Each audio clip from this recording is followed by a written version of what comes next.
zijn. O Heer ons Here, hoe lieflik is U naam. U is ons lewe, U is ons vrede. Goeienaand julle en baie welkom by vanaand se aanddiens. Dis baie lekker om hier te wees. Wie het 'n lekker week gehad?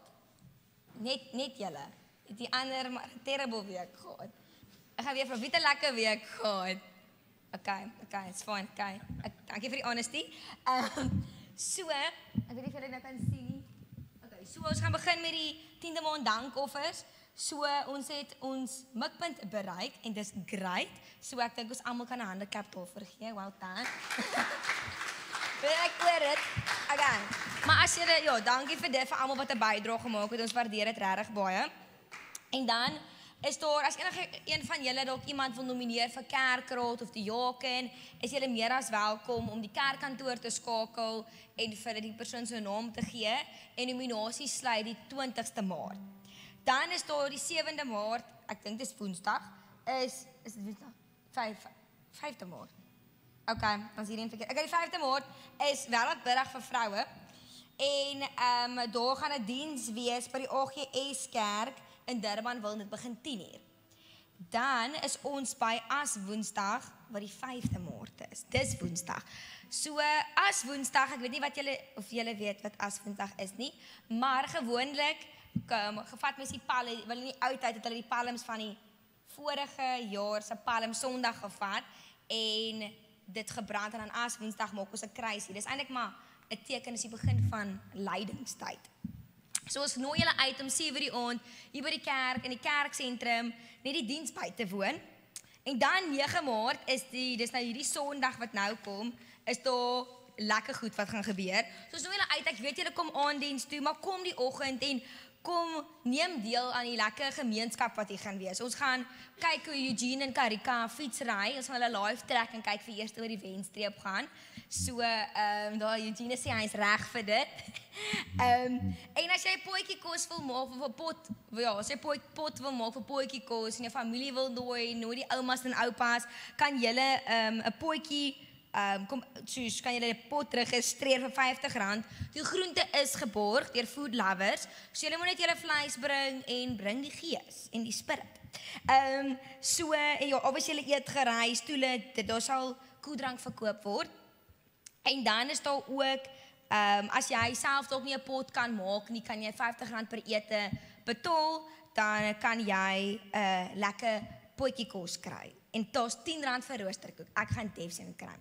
Nou, wil ek gou vir Sandra oproep asseblief. Ja, okay. En terwyl jy kan nie opkom, sorry. Daar is ook 'n mannebraai wat die 28ste Maart plaasvind, wat 7:00 vir die van die ouens wat staan toe wil gaan. En dan, jy kan net nie bly staan, mag ek gou geleentheid vir die dankoffers om opgeneem te word asseblief.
Baie dankie. Okay, die werk nou sy verbeter. So, daar's ons het baie goeie nuus. Okay, jy het stop. So, Zandra het ja gesê dat ons hom beroep het. So, Zandra word julle nuwe dominee en hy word bevestig die 16de Maart. Ek dink hy verdien 'n massive handeklap. Ons is regtig opgewonde om hierdie pad saam met jou te stap en te sien hoe jy nader aan God gaan groei en ja, net hoe ons almal saam met jou deur jou ook nader aan God gaan groei. So ek gee nou vir jou die mic oor en jy kan nou enjoy. Sorry. Dankie Mia. Ek waardeer die warm verwelkoming en almal anders se warm verwelkoming wat ek tot nou toe gekry het. Dit is vir my regtig 'n wonderlike voorreg om by hierdie gemeente te begin amptelik nou.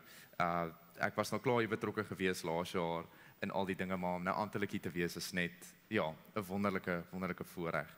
Vriende, ek wil ons nooi om net vir 'n oomblik ook stil te word en ek wil geleentheid skep om teenwoordig te word in hierdie ruimte. Ek gaan vir ons die kersse aansteek en soos wat ek die kersse gaan aansteek vir ons, wil ek jou herinner van God se teenwoordigheid wat hier is. God se teenwoordigheid wat saam met ons hier is vanaand, maar wat ons ook gaan volg wanneer ons uit die kerk uit beweeg. Wanneer ons die week ingaan, dalk is daar 'n groot uitdaging wat vir die week voorlê, dalk ek weet die toetsreeks is op pad vir van ons hoërskoolkinders, dalk is dit 'n bietjie uitdagend. Mag dit jou net ook help. Daai vrede en vreugde binne jou hê van God se teenwoordigheid.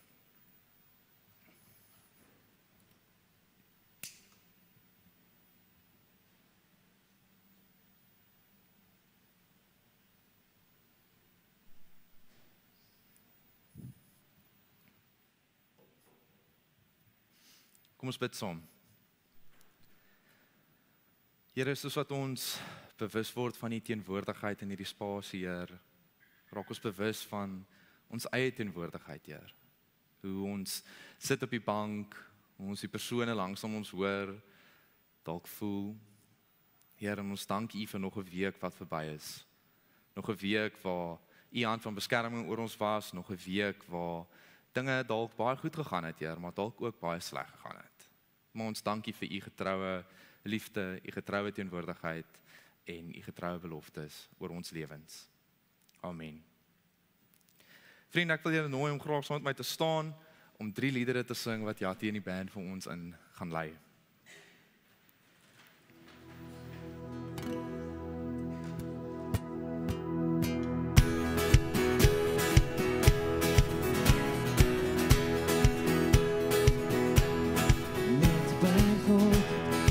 Ek my rus, van hom kom my redding en my hulp.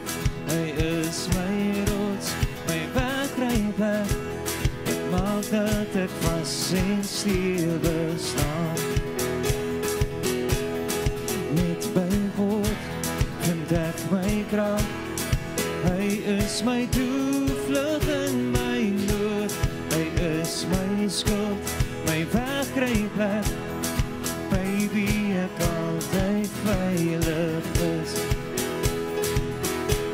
Vertrou op hom, ten alle tye stort jou hart uit voor die Heer. Hy is my redder, my veilige vesting. Hy keer dat ek wankel, my rots.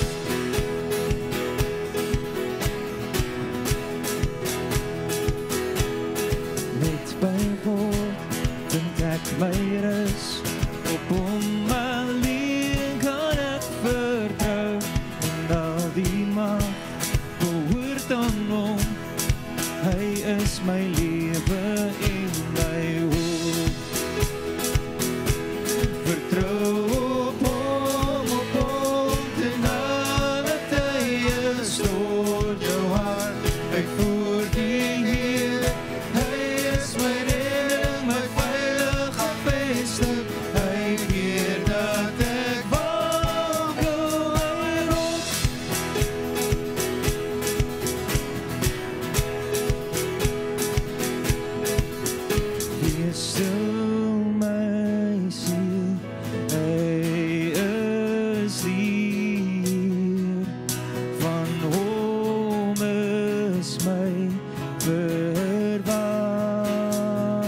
Flow living water, flow within us, flow living water.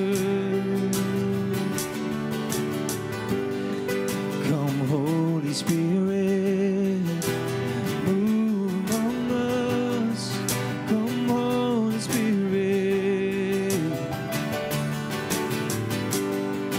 flow living water, flow within us, flow living water. Your love is alive, it's breaking the darkness, it's bringing the light, soften the heart of stone. Your love is alive, it's breaking the darkness, it's winning the light, bringing the orphan home.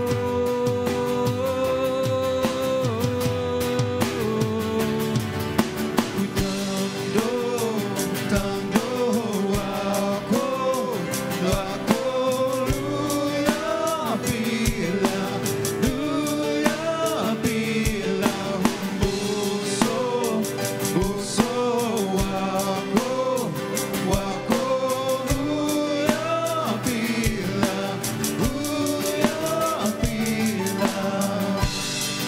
Come Holy Spirit, move among us. Come Holy Spirit,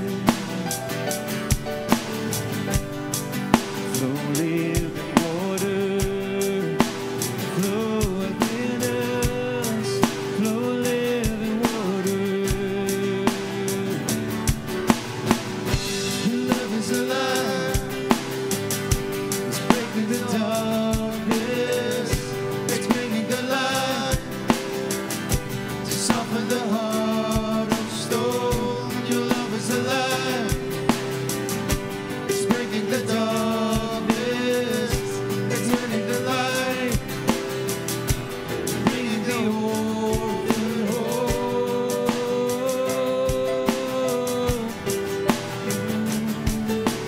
Tanto wako, luya pila,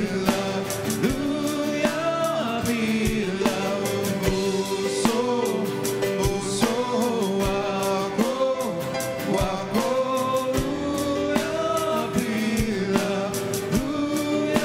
pila. Come Holy Spirit, move among us. Come Holy Spirit, flow living water, flow within us, flow living water.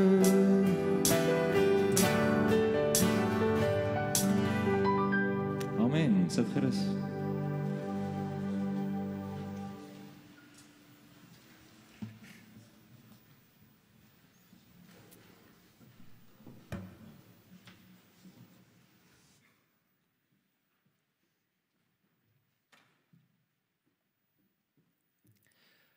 So ek het vanaand 'n ongelooflike belangrike vraag aan elkeen van julle wat hier is. Dit is seker een van die belangrikste vrae wat iemand jou sal vra in jou lewe. En dit is dikwels daai een vraag wat as jy nou eers iemand uitvra en jy spandeer 'n bietjie tyd met hulle of daai eerste ontmoeting, die eerste coffee shop of wat ook al, dan is hierdie die vraag wat jy hulle vra. En dit het moontlik die potensiaal om die hele scene te set vir daai hele tyd wat jy saam kuier. Okay? Regtig belangrik, min vrae wat soveel gewig het. En ek gaan dit vra, maar jy moenie dit antwoord hê. Of antwoord dit, maar in jou kop. Moenie dit hardop antwoord nie. Okay? Is jy reg? Super belangrik. Wat is jou gunsteling kleur? Okay? Het jy dit? Nou met 'n bietjie makliker te maak, wat is jou tweede gunsteling kleur? Want dikwels as jy vir iemand vra wat jou gunsteling kleur is, dan sê ek hou van teal, maar ek hou ook regtig van mint, maar ek hou so kom ons maak dit maklik. Wat is jou gunsteling en die een wat reg na dit kom? Okay? Jy het hom. die belangrikste vraag vir vanaand is wat is die kleur wat jy die meeste haat? Dis daai een kleur wat jy nie kan verdra nie. Jy verstaan nie hoekom mense dit love nie. Jy verstaan nie hoekom mense sal kies byvoorbeeld om 'n klaskamer eggshell geel te verf nie, want dit is die aaklikste kleur wat bestaan. Maar wat is daai kleur vir jou? Hou my nie hardop antwoord nie. Okay? Jy kan dit nou antwoord, want ek wil jou vra, hou daai 3 kleure. Jou gunsteling, jou tweede gunsteling en die kleur wat jy nie kan verdra nie. Ek wil jou nooi om na die persoon langs net toe te draai gou. Of dalk kan julle in groepe wees. Okay. Luister gou vir my. Ons almal ken die game Two Truths and a Lie. Right? Great. Ek het dit nou baie maklik gemaak vir ons almal, want nou kan julle nie vir my vra is dit 2 waarhede in 1 lyn of is dit 2 lyne? Nee. Jy het jou 2 gunsteling kleure en 'n kleur wat jy haat. Praat met die persoon langs aan jou, probeer uitfigure by mekaar, wat is daai kleur wat hulle glad nie van hou nie. Dit gaan bietjie makliker wees vir party van ons, bietjie moeiliker en ek's jammer as ek 'n bietjie tension tussen die couples gaan maak of die beste vriende, want ek weet ek gooi hulle nou in die diep kant hierso. Maar asseblief, ek wil julle nooi praat saam, ek gaan so 'n rukkie gee en dan gaan ek aan met die boodskap.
Okay.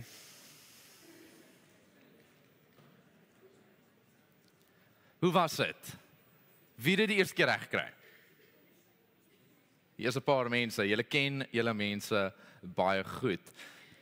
Wie het per ongeluk 'n bekleier veroorsaak? Baie jammer vir daai. I will take full ownership of that. Maar ek wil eintlik die volgende vraag, net nou hierdie hele ervaring in gedagte, het jy dalk getwyfel enige tyd in hierdie oefening? Dalk het jy getwyfel toe jy die persoon moes antwoord, en jy het gedink, ek ken die persoon so goed, surely hou jy nie van pers nie. En toe jy die woorde uit jou mond uit hoor, toe dink jy, actually, dalk nie. Jy weet, of dalk was jy aan die ander kant gewees, waar iemand het vir jou nou die vraag gevra, of hulle het vir jou gesê, nee, ek weet vir 'n feit jy hou nie van geel nie. En jy het by jouself gedink, actually doen ek nogals. Ek het maar net gedink ek hou nie van geel nie, maar nou dat jy dit sê, hou ek actually nogal stof van. Of dalk het jy getwyfel, toe die persoon vir jou sê, jy het reg geraai, en hulle sê, nee, jy het nie, ek hou nie van blou nie, daai is 'n leuen. Nog 'n vraag. Wie van julle het onlangs 'n mondeling gehad? Of 'n presentation by die werk dalk? Enigiets in daai rigting van dinge, right? Was jy bietjie senuweeagtig geweest voor die tyd al? Jy weet, dalk het jy weer so bietjie in jouself begin twyfel. Jy het getwyfel, gaan ek my woorde onthou? Gaan ek die statistieke onthou? Gaan ek daai super belangrike statistiek van my pitch onthou wat vir my soos hierdie presentation amazing gaan maak? En die belangrikste van alles, gaan die mense vir my grappies lag. Jy weet, dit is die perfekte manier om enige speech te begin ensovoort. So, maar ja, hoe voel dit? Hoe voel dit as ek hierdie dinge vra? Hoe voel dit om te twyfel in jouself? Ek dink meeste van ons sal saamstem daai gevoel van twyfel in jouself is nie eintlik iets wat kom met positiewe gevoelens nie. Dalk meeste van die tyd is dit bietjie negatief, dit kom met 'n bietjie angs, dit kom voordat ons 'n mondeling moet praat, dit kom voordat ons 'n presentasie moet lewer wat jy dalk, jy weet, 'n reis gaan gee of iets soos dit. En ek dink ook as ons twyfel in ander mense, as ons twyfel in die mense wat naby aan ons is dit ook nie eintlik hierdie great ervaring nie, dis meeste van die tyd ook negatief, want dalk het jy hierdie gevoel van hierdie een persoon wat ek kon vertrou met alles, het my sopas verraai. My laaste vraag. Twyfel jy baie keer in God? Twyfel jy baie keer dat God regtig daar is vir jou? Jy weet, dalk het jy iemand na in jou lewe, moes jy afstaan in die dood, dalk het jy iemand belangrik aan jou verloor, en jy twyfel baie keer, maar is God dan regtig hier vir my? Dalk kan jy nie so entoesiasties praat oor God soos die persoon langs aan jou nie. Dalk sukkel jy om te bid aan God, dalk sukkel jy om met jou hele hart en jou hele wese te glo dat daar 'n God ewen is. Hoe voel dit? Hoe voel dit as ek vir jou vra, maar twyfel jy in God? Dalk draai jou maag so bietjie soos wat jy sit en jy dink, dominee, jy mag nie daai vra nie, of dalk dink jy, okay, die dominee gaan nou net vanaand vir ons weer vertel, julle moenie twyfel nie, alles is okay, wees beter, jy mag nie twyfel in God nie. Ons mag nooit twyfel in God nie. Of jy is dalk 'n bietjie skaam om vanaand jou kop ewen te knik, want dalk sien jou vriend jou, of dalk sien jou ouer jou, en dit maak ons dalk ongemaklik om eerlik te wees oor die feit dat ons twyfel. Want ons het hierdie ding begin doen, ek wil sê ons almal is skuldig daarvan, ons hou daarvan om te glo en te leer en groot te word met hierdie idee dalk dat twyfel is die een groot massiewe sonde. Dis die een ding wat ons nooit mag doen nie, daai een ding waar ons nooit te veel tyd mag spandeer nie, daai een ding wat net die vyand is van geloof. En met al hierdie dinge in gedagte, wil ek jou graag uitnooi om saam met my na Lukas 5 toe te blaai. Hier gaan ons, ek dink dit gaan op die skerm ook verskyn, maar hier gaan ons 'n persoon sien, Simon Petrus, wat 'n toekomstige disipel van God gaan wees, en hy twyfel in God. En ek wil jy ons moet oplet vanaand terwyl ek lees, wat doen Simon Petrus, maar dan ook, wat doen Jesus in hierdie teks. Okay, kom ons bid gou saam, voordat ons aandag draai na die Bybel toe. Here Jesus God, ons kom voor U vanaand, ons het dinge geleer en gehoor oor twyfel, Heer, ons kon saam lag oor klere, en ons kon dalk 'n bietjie, rustiger raak, en 'n bietjie dalk eksistensieel raak oor die feit dat ons dalk in U twyfel, Heer. Dat ons dalk twyfel in onsself, twyfel of U vir ons uitkyk, of U werklik omgee oor ons, Heer. Heer, soos wat ons aandag gaan draai na die Bybel toe, wil ek vra dat U op 'n bonatuurlike wyse teenwoordig sal word, Heer. Dat ons iets sal ontvang uit hierdie woorde wat ons gaan lees, Heer. Iets ontvang om saam met ons te dra in die week wat kom. Ek vra dit in U naam alleen. Amen. Lukas 5. Op 'n dag toe Jesus langs die meer van Genesaret staan en die skare hom verdring om die woord van God te hoor, sien hy 2 bote langs die meer lê. Die vissermanne het al uitgeklim en was besig om hulle nette uit te spoel. Jesus het in een van die bote geklim, die een wat aan Simon behoort, en hom gevra om 'n klein entjie van die land af weg te roei. Hy het gaan sit in die skare van die skei af onderrig. Toe Jesus klaar gepraat het, sê hy vir Simon, gaan uit na die diep water en laat sak julle nette daar om vis te vang. Meester, antwoord Simon, ons het die hele nag deur geswoeg en niks gevang nie. Maar op U bevel sal ek die nette weer laat sak. En toe hulle dit doen, het hulle soveel vis gevang, dat die nette wou skeur. Hulle het vir die makkers in die ander boot beduie om hulle te kom help. Toe hulle daar aankom, het hulle albei bote so vol geraak, dat het begin sink het. Toe Simon Petrus dit sien, val hy voor die knieë van Jesus neer en sê, gaan weg van my, Here, want ek is 'n sondige mens. Verwondering het hom en almal saam met hom aangegryp oor die groot klomp vis wat hulle gevang het. Jakobus en Johannes, Zebedeus se seuns wat saam met Simon gewerk het, was net so verbaas. Jesus het egter vir Simon gesê, moenie bang wees nie. Van nou af sal jy mense vang. Nadat hulle die bote op die strand getrek het, het hulle alles gelos en hom gevolg. So toe ek hierdie teks gelees het, nou in voorbereiding vir vanaand, kon ek nie help om te dink, maar ons is op baie maniere nogals soortgelyk aan Simon nie. En daar's 'n paar redes hoekom ek hierdie sê. Eerstens, kom ons plaas onsself net gou in Simon se skoene. Okay? Eintlik al die vissermanne. Jy het sopas 'n hele aand lank gaan visvang. Niks gekry nie en jy kom nou terug op die strand.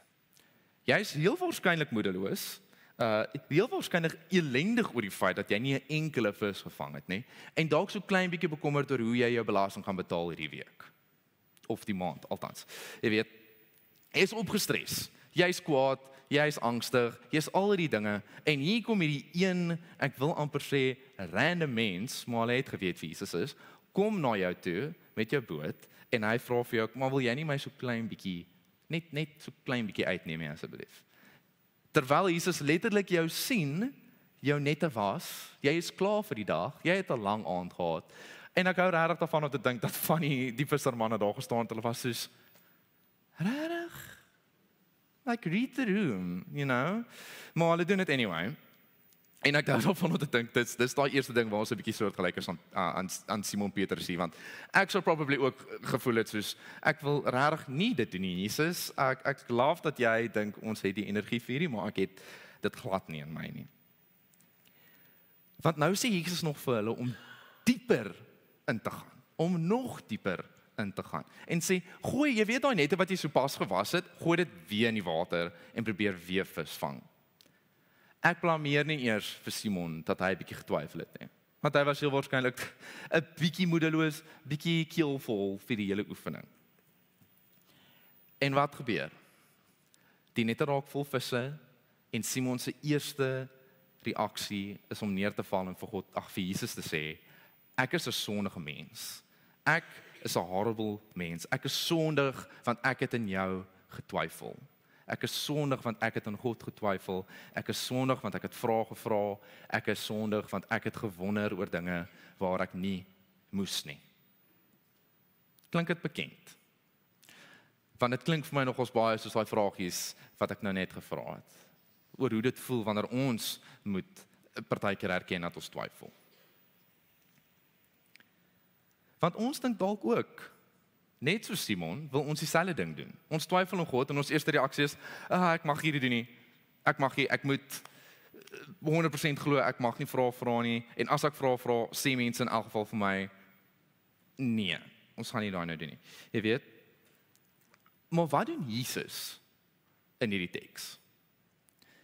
Jesus draai na Petrus toe, Simon Petrus, die ou vir wie hy letterlik face to face gesê het, doen hierdie ding, en Simon Petrus het voor Jesus gestaan, sy actual woorde gehoor en vir hom gesê, nee, ek weet nie lekker of dit gaan werk nie, maar ek sal dit maar net doen omdat jy sê ek moet dit doen, jy weet. En Jesus neem hom eers kwaadlik nie. Nie een keer lees ons dat Jesus of God hulle self oor Simon Petrus verwyd het nie. Ons lees nie een keer dat Jesus teleurgesteld was nie. Ons lees nie een keer dat Jesus hom vir Simon veroordeel het oor die feit dat hy getwyfel het nie. Inteendeel, Jesus ontvang hulle almal daar met oop arms. Vir Simon Petrus en al die ander vissermanne wat saam met hom was. Dit is amper asof Jesus vir ons probeer sê, maar twyfel is nie noodwendig 'n sonde nie. Dat twyfel nie noodwendig iets is wat God teen ons draai nie. Dat twyfel nie eintlik iets is waar ons skuldig hoef te voel nie. Want dit is amper asof God en Jesus iets dieper besef van die werklike natuur van twyfel. En Ja, een manier hoe ek dit kan verduidelik. Wie het al Life of Pi gekyk? Ken julle Life of Pi? Ek weet, ek moes dit lees in my matriek as my voorgeskrewe boek. Wonderlike tye. So in Life of Pi is daar hierdie een massive boot waarop hierdie ouetjie Pi gaan, die boot sink en hy eindig op hierdie kleiner bootjie met 'n klompie diere, onder andere 'n dier. Right? Maar ek wil nie fokus op die klein boot nie, ek wil fokus op die groot boot.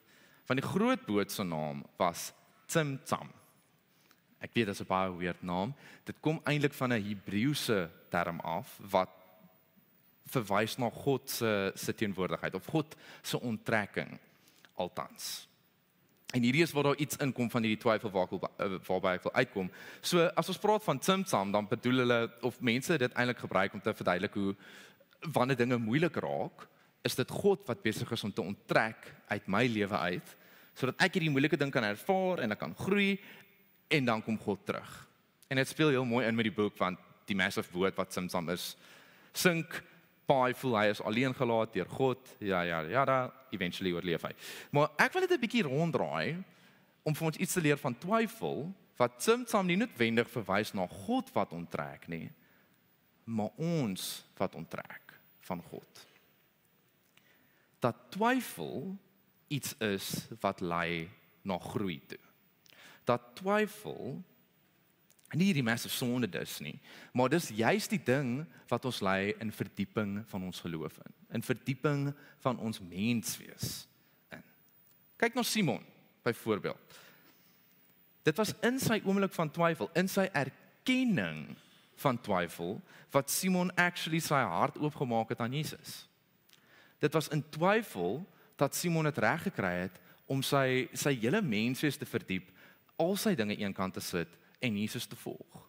En eventueel sou Simon Petrus een van die mees belangrikste disippels geraak het. Hy sou mense genees het, hy sou wonderlike dinge begin doen het vir die koninkryk van God. Maar dit het alles begin by hierdie oomblik. 'n Oomblik waar Simon in Jesus se gesig in hom twyfel.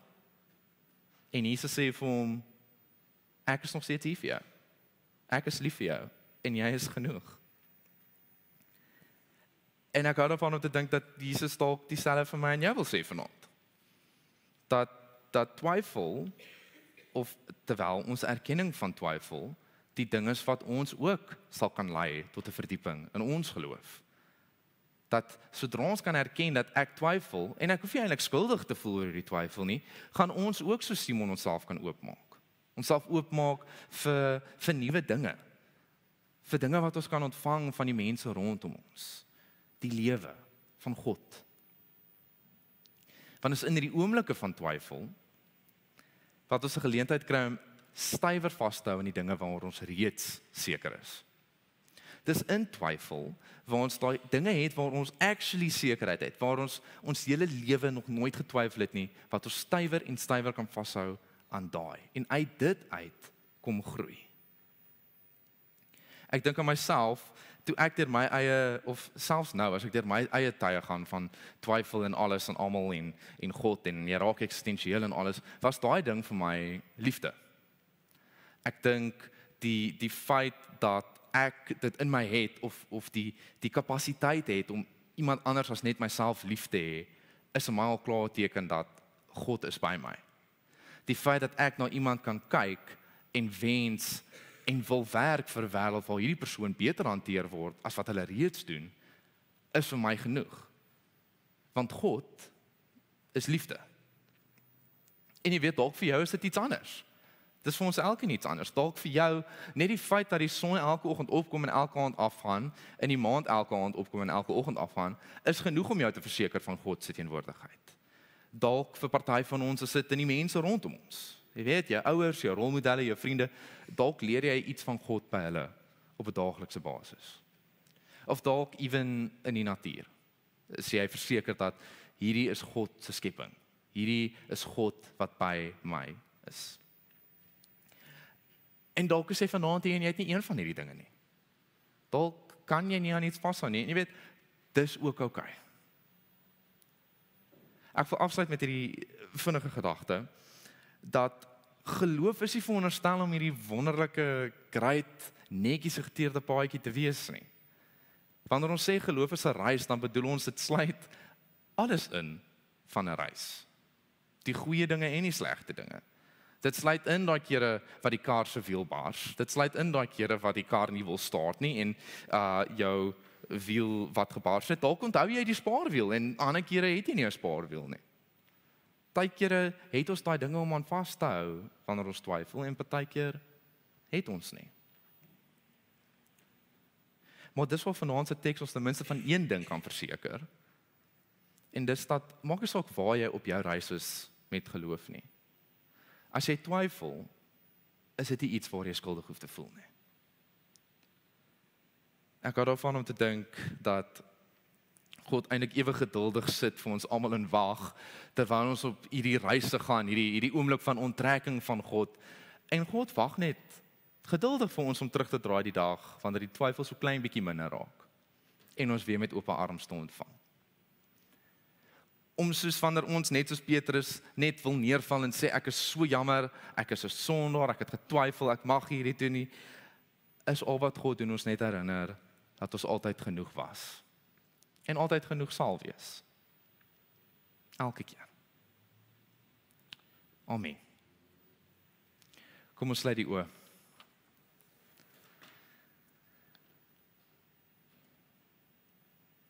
Here God, ons kom voor U, ons het iets geleer en gehoor van U natuur vanaand, Heer.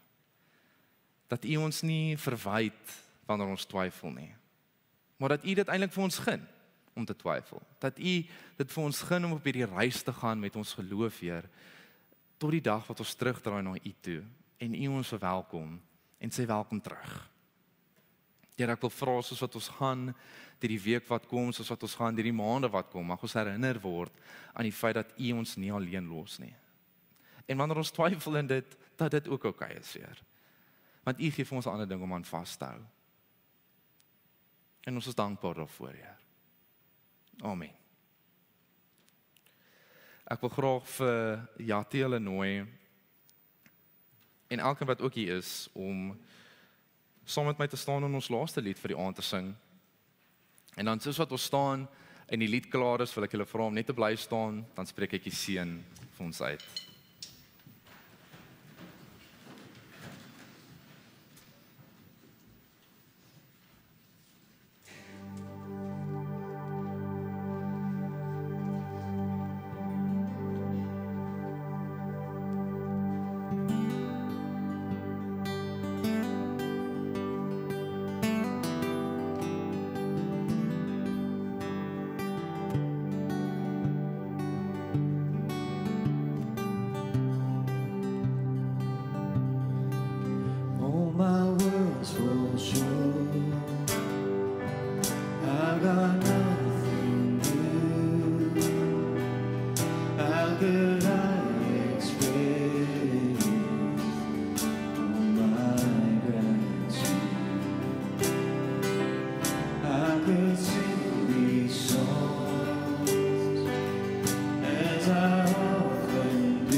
net voor ek die seën uitspreek, wil ek graag elke matriek wat hier is vanaand uitnooi om na die tyd met ons 'n koffie te kom drink. Sebastian is daar agter. Ek weet ons het nie voor die tyd gepraat nie, maar ek seker jy sal nie mind om hulle te vat nie. En dan wil ek ook elkeen anders wat nie dalk nou na 'n katedrese klas toe gaan nie ook nooi. Asseblief kom drink saam met ons koffie, kom praat met ons, dit sal lekker wees vir my om julle ook te leer ken. Ontvang die seën van die Here. Mag die vrede en vreugde van God wat alle verstand te bowe gaan ons bystaan in die week wat kom. Amen.